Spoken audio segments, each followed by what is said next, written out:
Assalamualaikum warahmatullahi wabarakatuh. Hai semuanya, perkenalkan nama saya Clara dengan NIM 23010050.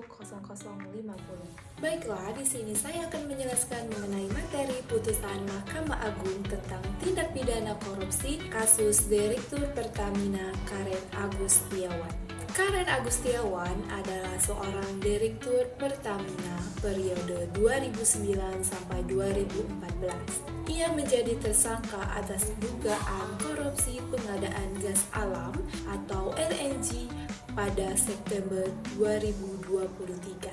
Beliau ditahan pada bulan yang sama, merugikan negara sebesar 2,1 triliun dalam kontrak pengadaan gas alam cair liquefaction pada periode 2011 sampai 2021.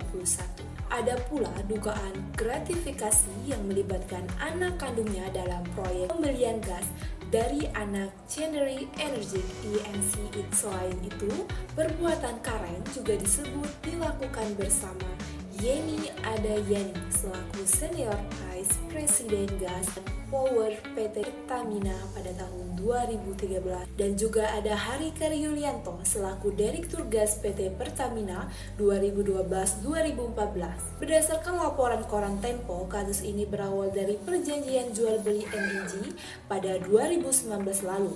Kesepakatan tersebut berisi pengiriman LNG sebesar 1 miliar ton per annum dalam jangka waktu 20 tahun. Tetapi, masalah kemudian muncul setelah harga gas dunia turun dan pasokan LNG dalam negeri pun sangat melimpah. Hal ini membuat sarapan gas domestik termasuk untuk diekspor tidak maksimal. Akibatnya, suplai LNG nasional yang berlebih harus dijual di lantai bursa dengan harga yang lebih rendah. Adapun tuntutan yang diajukan oleh penuntut umum Jakarta Pusat pada tanggal 23 Mei 2019 adalah sebagai berikut.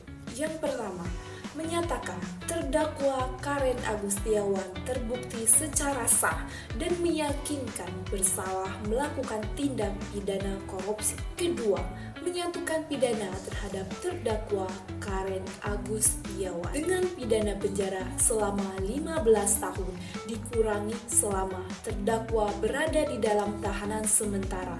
Terdakwa tetap ditahan dan ditambah dengan denda sebesar 1 miliar rupiah. 3. Menghukum terdakwa membayar uang pengganti sebesar 284 miliar 33 juta rupiah.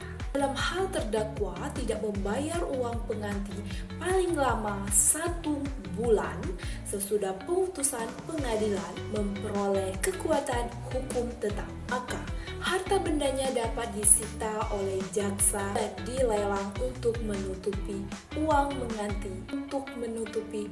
pengganti atau dalam hal terdakwa tidak mempunyai harta benda yang 128 mencukupi untuk membayar uang pengganti, maka dipidana penjara selama 5 tahun lagi. Tidak ada perbedaan antara batas antara perbuatan penjagagunaan wewenang dan tindak pidana korupsi. Ialah apabila dalam perbuatan penyalahgunaan wewenang tersebut terdapat suatu unsur kesalahan dan kesengajaan yang menimbulkan perbuatan pidana. Seperti dalam kasus Karen Agustiawan ini. Ini menimbulkan kerugian negara akibat tindakan atau kebijakan yang diambil oleh mantan Direktur Pertamina ini. Jadi sehingga prinsip kehati-hatian dalam mengambil kebijakan tidak diperhatikan yang mengakibatkan korporasi tersebut mengalami kerugian yang merugikan negara. Sehingga akibat perbuatannya tersebut terdakwa yaitu Karen Agustiawan bertanggungjawabkan perbuatannya.